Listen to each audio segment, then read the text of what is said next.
नमस्कार, सुप्रभात. मी वैष्णवी राऊत. साम टीव्हीच्या बातमीपत्रामध्ये आपल्या सगळ्यांचं स्वागत आहे. बुलेटिनमध्ये अनेक महत्त्वाच्या घडामोडी आहेत, त्या सविस्तरपणे आणि वेगवान पद्धतीने सुद्धा आपल्याला पाहायच्यात. सुरुवातीलाच अत्यंत महत्त्वाची बातमी आहे ती शेतकऱ्यांसाठी आणि सर्वसामान्यांसाठी सुद्धा. वर्षाखेरीसह राज्यात पाऊस धुमाकूळ घालण्याची शक्यता वर्तवली गेली आहे. जोरदार पावसासह काही ठिकाणी गारपीट होण्याचीही शक्यता आहे. मध्य महाराष्ट्र, मराठवाडा आणि विदर्भात पुढचे 4 दिवस जोरदार पावसाचा अंदाज आहे. राज्यातील थंडी कमी झाली असून येत्या काही दिवसांत तापमानात 2 ते 4 अंश सेल्सिअसनं वाढ होण्याची शक्यता आहे. तर पुढील 4 दिवस डिसेंबरला हवामान विभागानं काही जिल्ह्यांना पावसाचा अलर्ट सुद्धा जारी केलाय.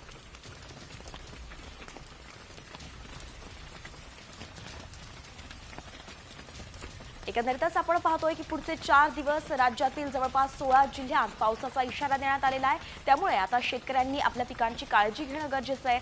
तसंच सर्वसामान्यांनी सुद्धा बाहेर निघताना त्या दृष्टीनं तयारी असण्याची गरज आहे. नेमकं कोणकोणत्या जिल्ह्यांना पावसाचा अलर्ट जारी केलाय त्यामध्ये अमरावती, बुलढाणा, वर्धा या जिल्ह्यांचा सुद्धा समावेश आहे.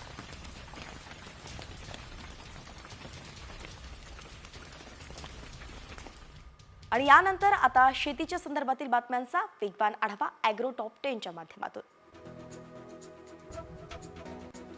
पुणे शहरासह जिल्ह्यात 3 दिवस पावसाचा इशारा हवामानशास्त्र विभागानं वर्तवलाय. बंगालच्या उपसागरात कमी दाबाचा पट्टा तयार झालाय. त्यामुळेच तिकडून संपूर्ण जिल्ह्यात ढगाळ वातावरण निर्माण झालंय.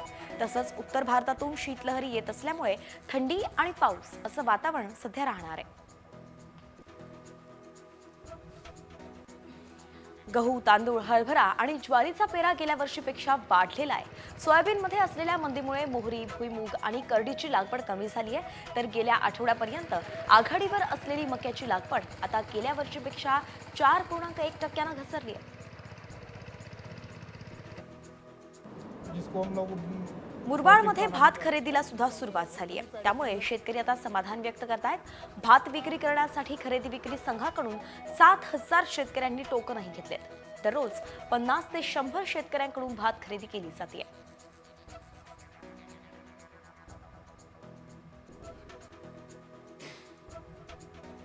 जालन्यातील अंबड घनसावंगी तालुक्यातील 4 कारखान्यांनी ऊस गाळप हंगाम सुरू केलाय. मात्र गाळप सुरू झालेल्या कारखानदारांनी ऊस दर जाहीर केला नाहीये. त्यामुळेच ऊसाला प्रतिटन 3,000 रुपये भाव देण्याची मागणी शेतकऱ्यांनी केली आहे. डहाणू तालुक्यात 2 ते 3 दिवसांपासून ढगाळ वातावरणामुळे आंबा, मोहोर, भाजीपाला, शेवगा, हरभरा पिकांना फटका बसलाय. त्यात आता ढगाळ वातावरणामुळे आंबा, मोहोर गळतीची समस्या वाढली आहे. त्यामुळेच बागायतदार चिंतेत सापडले.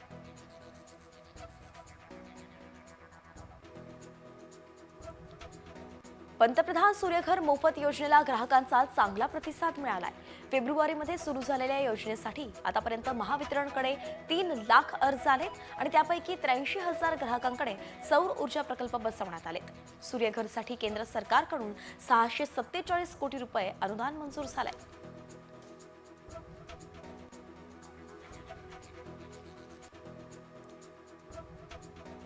बाजारात सध्या टोमॅटोची आवक वाढत असून टोमॅटोचे भाव काही प्रमाणात कमी झाले आहेत. टोमॅटोचे भाव मागील 3 आठवड्यांमध्ये क्विंटल मागे 500 ते 800 रुपयांनी कमी झाले. बाजारात सध्या टोमॅटोला 1,500 ते 2,000 रुपयांच्या दरम्यान भाव मिळतोय. इतर भाजीपाल्याचे भाव नरमले असताना आता लसणाच्या भावात मात्र तेजी कायम आहे. आवकेच्या तुलनेत मागणी जास्त असल्यानं लसणाचे भाव हे वाढलेत.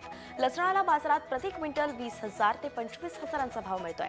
तर किरकोळ बाजारात 300 ते 400 रुपये किलोचा भाव मिळतोय. सांगली जिल्ह्यात 91% रब्बीचा पेरा आटोपलाय. जिल्ह्यातील एकूण क्षेत्रापैकी ज्वारीचं सरासरी क्षेत्र हे 1,25,066 हेक्टरवरती आहे. जत तालुक्यात सर्वाधिक ज्वारीची पेरणी झाली आहे.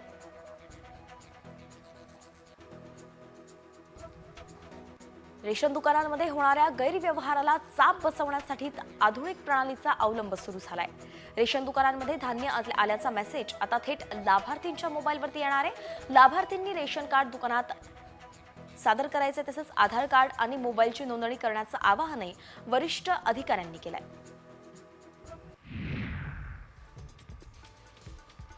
पुणे सोलापूर महामार्गाच्या बाजूला किरकोळ कारणावरून आपापसात शिवीगाळ भांडणं करून एकमेकांना दगडानं मारहाण करण्यात आली आहे आणि या प्रकरणी उरुळी कांचन पोलिसांनी चौघांवरती आरडाओरड करून सार्वजनिक शांतता भंग केल्याप्रकरणी गुन्हा दाखल केलाय.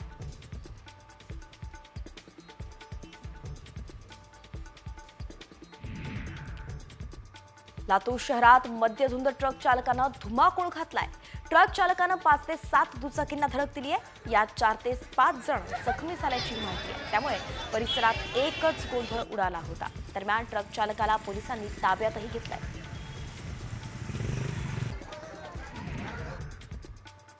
लातूरमधील बाळू डोंगरे हत्या प्रकरणातील आरोपी डॉक्टर प्रमोद खुगेला पोलिसांनी हरिद्वारमधून अटक केली आहे आणि त्याला 5 दिवसांची पोलीस कोठडी सुनावण्यात आली आहे. तर दुसऱ्या आरोपीचा शोध घेण्यासाठी पोलीस पथक आता रवाना झालंय. साक्री रोडवरील कुमार नगरात दुचाकीवरून आलेल्या दोघांनी महिलेच्या गळ्यातील चैन ओढून नेल्याची घटना सीसीटीव्हीमध्ये कैद झाली आहे आणि या प्रकारामुळे महिला वर्गात दहशतीचं वातावरण निर्माण झालंय. पोलीस चोरट्यांचा शोध घेत आहेत. पुण्यातील मुळामुठा नदीत रसायन मिश्रित पाण्यामुळे हजारो माशांचा मृत्यू झालाय. नाईक बेट परिसरात मृत माशांचा खच दिसतोय. महापालिकेनं या ठिकाणच्या पाण्याचे नमुने प्रयोगशाळेकडे तपासणीसाठी पाठवले. हे दूषित पाणी नेमकं कुठून आलंय याचा शोध सुरू आहे.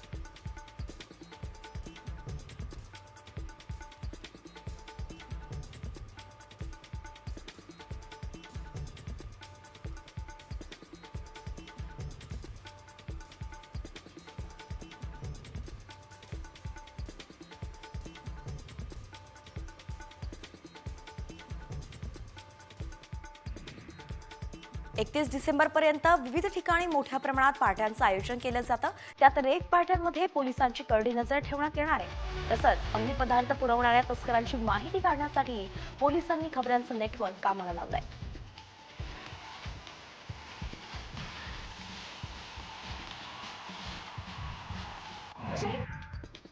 कोल्हापूर जिल्ह्यातील गव्यासाठी प्रसिद्ध असलेलं दाजीपूर अभयारण्य 31 डिसेंबर ते 1 जानेवारी या कालावधीत बंद असणार आहे. 2 दिवसांसाठी पर्यटक आणि अभ्यासकांना दाजीपूर अभयारण्यात प्रवेश बंद असेल.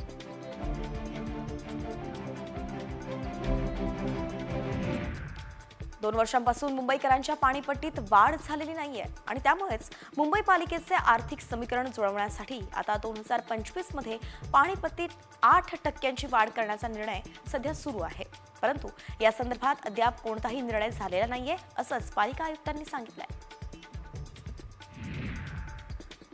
कल्याण, डोंबिवली, टिटवाळा शहरांना 2 जानेवारीला सकाळी 6 ते रात्री 12 पर्यंत पाणी पुरवठा बंद असेल.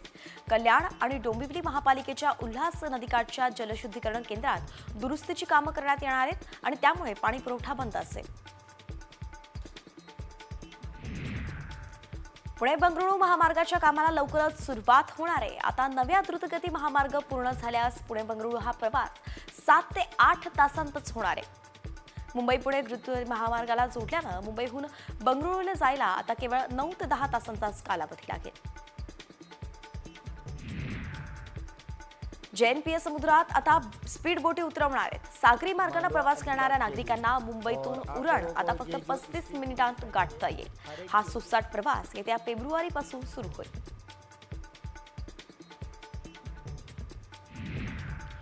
इंडिगोच्या विमानातून नोव्हेंबर महिन्यात 1 कोटी लोकांनी प्रवास केलाय. हा आजवरचा विक्रम मानला जातोय. नागरी विमान वाहतूक महासंचालनालयानं ही माहिती दिली आहे.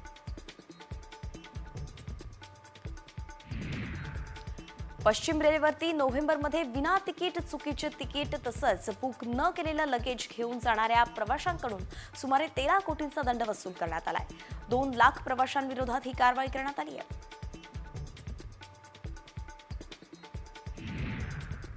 राज्य शासनानं शिव्यामुक्त समाज अभियान सुरू केलाय. त्या पार्श्वभूमीवरती पिंपरी चिंचवड महापालिकेनं प्रत्येक शाळेच्या मुख्याध्यापकांना पत्रही दिलंय.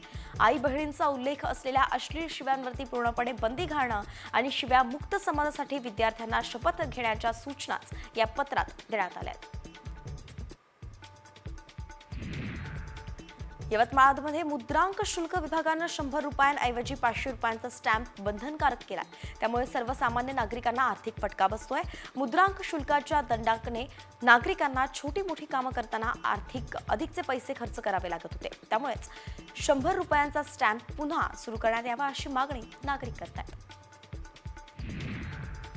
राज्य सरकारच्या पुढाकाराने 50 कोटी वृक्ष लागवड योजना राबवण्यात आली होती. मात्र त्याच वेळी राज्यात विविध विकास कामांसाठी हजारो वृक्षांचा बळी सुद्धा देण्यात आला आणि त्यामुळे राज्यात केवळ 16% जंगल आता शिल्लक राहिलंय. राज्यातील एकूण 36 जिल्ह्यांपैकी 25 जिल्ह्यांमध्येच वनक्षेत्रात खट झाली आहे.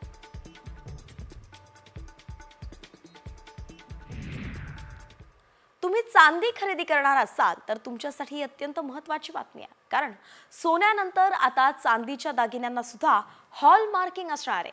चांदीच्या दागिन्यांना हॉलमार्किंग करण्याबाबत सरकारचा विचार सुरू आहे. ग्राहकांची फसवणूक होऊ नये यासाठी सोन्यावरती हॉलमार्क युनिट आयडेंटिफिकेशन नंबर म्हणजेच HUID अनिवार्य आहे. सोने चांदी खरेदी करताना गुणवत्ता हा अत्यंत महत्त्वाचा भाग असतो. मात्र आता चांदीसाठी सुद्धा तोच नियम लागू होऊ शकतो. यात मोठी तांत्रिक समस्या मात्र सांगितली जाते, कारण चांदीवरील HUID मार्किंग सहजपणे मिटूही शकतो.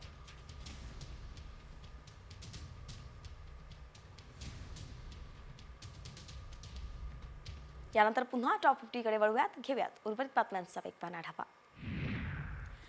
नवीन वर्षाच्या स्वागतासाठी शिर्डी नगरी सज्ज झाली आहे. शिर्डी महोत्सवाच्या पार्श्वभूमीवरती साई मंदिर परिसरात आता आकर्षक अशी विद्युत रोषणाई करण्यात आली आहे. सलग सुट्ट्यांमुळे शिर्डीत भाविकांची गर्दी झाली असून पुढील 8 दिवस गर्दीचा ओघ असाच कायम राहणार आहे.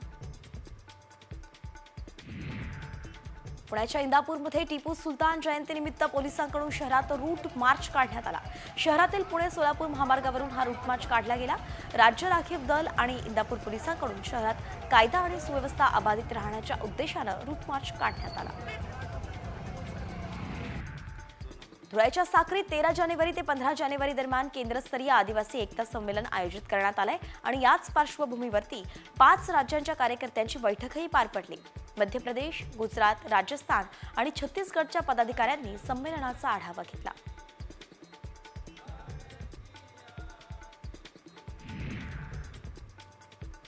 धुळ्याच्या साक्रीत 13 जानेवारी ते 15 जानेवारी दरम्यान केंद्रस्तरीय आदिवासी संमेलन आयोजित करण्यात आले आणि याच पार्श्वभूमीवरती 5 राज्यांच्या कार्यकर्त्यांची बैठक पार पडली. निवडणुकांच्या निकालानंतर मुंबईतील बॅनरबाजीवरून मुंबई उच्च न्यायालयानं पालिकेवरती ताशेरे ओढलेत.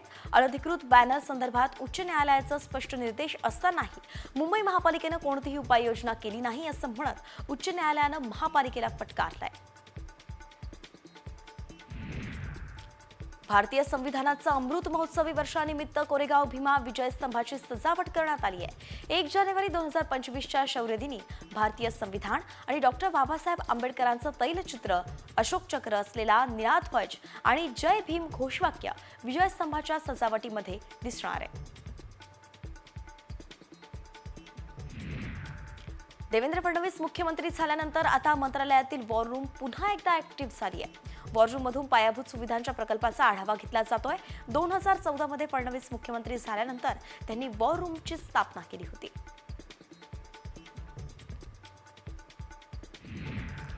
मंत्रिमंडळ स्थापनेनंतर मंत्रालयात मंत्र्यांच्या दालनाची सुद्धा आता नूतनीकरण केलं जात आहे. सुट्टीच्या दिवशी सुद्धा मंत्रालयामध्ये कारागीर हे वेगवेगळ्या केबिन्सचं काम करताना दिसत आहेत.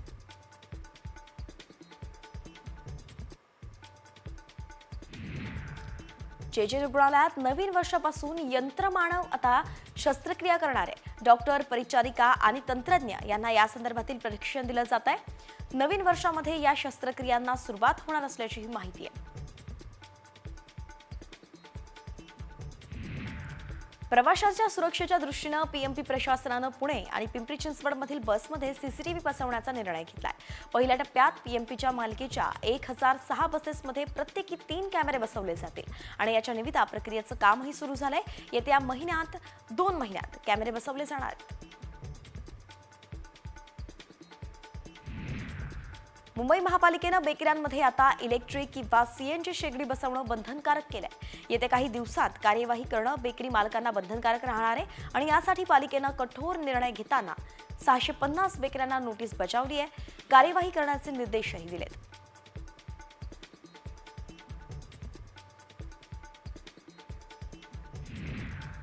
अमरावती भातकुली मार्गावरती संतप्त नागरिकांनी रेल्वे अडवली आहे। या मार्गावरती असलेल्या नरखेड रेल्वे लाईनवरती उड्डाणपुलाचं बांधकाम सुरू आहे आणि त्यामुळे हा मार्ग बंद करण्यात आल्यानं नागरिकांना ये-जा करण्यासाठी मोठी कसरत करावी लागते। आक्रमक झालेल्या नागरिकांनी भातकुली इथल्या रेल्वे फाटकावरतीच रेल्वे अडवली आहे।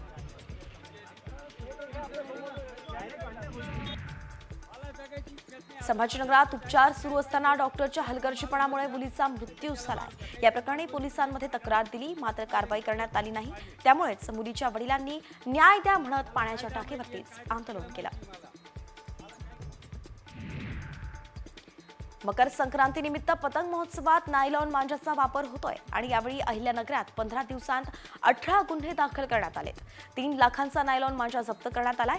यावेळी सर्व पतंग विक्रेत्यांना नोटिसा बजावल्या असून नायलॉन मांजा विक्री केल्यास कारवाईचा इशाराही देण्यात आला।